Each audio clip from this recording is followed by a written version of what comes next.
oğlum baba, ezelden haktı. Hakkı güçsüz bilip gülmek günahtı. Gelecek cezanı çekmeyin vakti. Hesabı ahırda kesen milletem.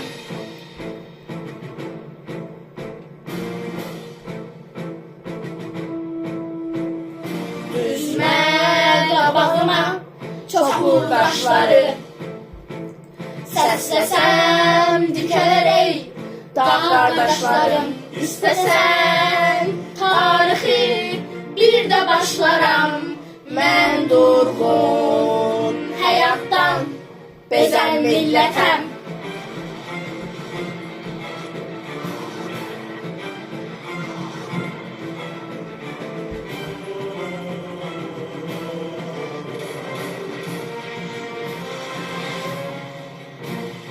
Çəkil torpağımdan ey yağı düşmən. Mən şeytanın ümidini üzən millətəm.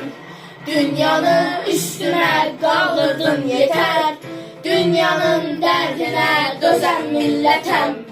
Çəkil torpağımdan ey yağı düşmən. Mən şeytanın ümidini üzən millətəm. Dünyanı üstünə qaldırdın yetər. Dünyanın dərdinə dözən millətəm. Bu dünyanın dərdinə dözən millətəm. Tarix bizə pay ayırıb, odlar yurdu gözəl vətən. Damarımda canım coşur Azərbaycan kəlməsindən. Minlərdən görməz eşki, milyonların qulağından. Biz gedirik gələcəyə istiqlalın sonunda. Dırıqlı düşmən tarix boyu tol vuruldur millətimə. Əl atıbdır, göz dikibdir göydən gələn qüdrətimə. Minlərlə yanacaq, hər rüzgara sönən deyil. Azadlığa kömür verən, bu sevdadan dönən deyil. Azadlığa kömür verən, bu sevdadan dönən deyil. Azadlığa kömür verən, bu sevdadan dönən deyil.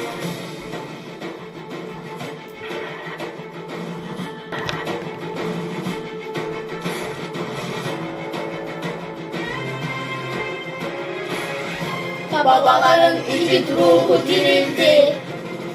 Ömür bizə vətən üçün verildi. Qisas deyil Türk yaddaşı şanımız.